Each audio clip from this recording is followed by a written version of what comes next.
यदि आपको ये 9 संकेत मिलते हैं तो आप कोई साधारण मनुष्य नहीं हैं। इस संपूर्ण विश्व में सर्वशक्तिमान ईश्वर ही है और उनकी इच्छा के बिना एक पत्ता भी नहीं हिल सकता है। यह बात समय समय पर सिद्ध हो चुकी है कि ईश्वर प्रत्यक्ष रूप से भले ही दिखाई ना दें, लेकिन अप्रत्यक्ष रूप से वह इस संसार के कण कण में बसे हुए हैं। यह बात भी सत्य है कि हम में से कुछ लोग बहुत भाग्यशाली होते हैं क्योंकि उन पर ईश्वर की विशेष कृपा होती है और कुछ ऐसी शक्तियां उनके आसपास हमेशा विद्यमान होती है जो हर समय उन्हें सही मार्ग दिखाती है और हर मुश्किल में उनकी सहायता करती है। यही नहीं, यह ईश्वरीय शक्तियां कुछ ऐसे व्यक्तियों को चुनती है जो खुद भी सही मार्ग पर चले और दूसरे लोगों का भी सही मार्गदर्शन कर सके तथा उनकी सहायता कर सके। लेकिन हमें कैसे पता चल सकता है कि किन व्यक्तियों के पास अलौकिक शक्ति है या कौन से व्यक्तियों पर ईश्वर की कृपा है? तो आपको बता दें कि हमारे प्राचीन ग्रंथों में कुछ ऐसे संकेतों के बारे में बताया गया है जिनसे हम यह समझ सकते हैं कि किन व्यक्तियों पर ईश्वर की कृपा तथा अलौकिक शक्तियां हैं। तो चलिए जान लेते हैं उन संकेतों के बारे में। पहला संकेत, जिन व्यक्तियों के अंदर काम, क्रोध, ईर्ष्या, मोह, माया, लोभ तथा अहंकार जैसी भावनाएं नहीं होती, उन व्यक्तियों पर ईश्वर की विशेष कृपा होती है। ऐसे व्यक्ति व्यभिचार नहीं करते, उन्हें क्रोध नहीं आता या अपने क्रोध पर काबू रखना आता है। ऐसे व्यक्ति अपने मुख से कभी गाली गलौज नहीं करते। ऐसे व्यक्ति अपने मन में ईर्ष्या की भावना न रखकर दया और प्रेम की भावना से दूसरों से पेश आते हैं। ऐसे व्यक्ति संतोष वृत्ति के होते हैं, यानी कि उसे किसी भी वस्तु का अत्यधिक लालच नहीं होता है। उसे जितना प्राप्त होता है उसमें वह स्वयं को संतुष्ट मानते हैं। दूसरा संकेत, यदि किसी व्यक्ति को सपने में कई बार मंदिर या उसके आसपास का परिसर दिखाई देता है तो शास्त्रों में ऐसे व्यक्ति को भाग्यशाली माना गया है। जिन व्यक्तियों को अपने सपने में ईश्वर का बार बार साक्षात्कार होता है, उन्हीं व्यक्तियों के साथ ईश्वरीय शक्तियां जुड़ी होती है। भगवान ऐसे व्यक्तियों को कुछ विशिष्ट संकेत भी दे सकते हैं जिनसे वह व्यक्ति समझ सकता है कि अलौकिक शक्तियां हर कदम पर उसके साथ हैं।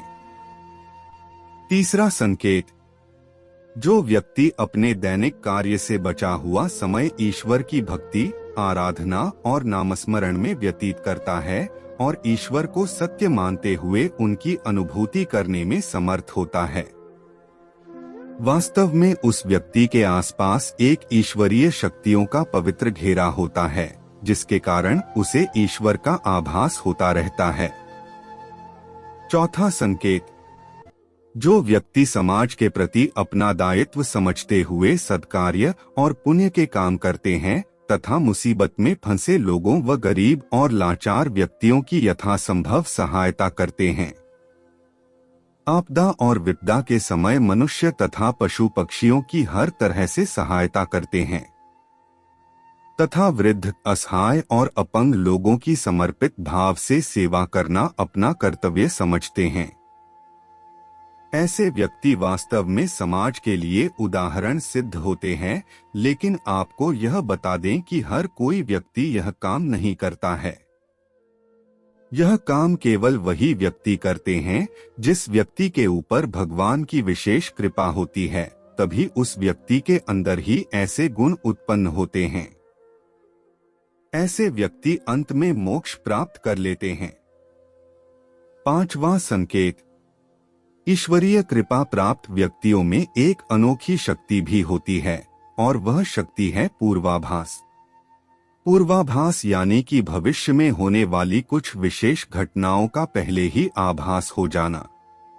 अगर आपको भी भविष्य में होने वाली कोई दुर्घटना या कोई अच्छी घटना के बारे में पहले ही अंदाजा लग जाता है तो आपके ऊपर भगवान की विशेष कृपा है। छठवां संकेत, कुछ लोगों को हमेशा अपने आसपास एक विशिष्ट प्रकार की सुगंध का अनुभव होता है।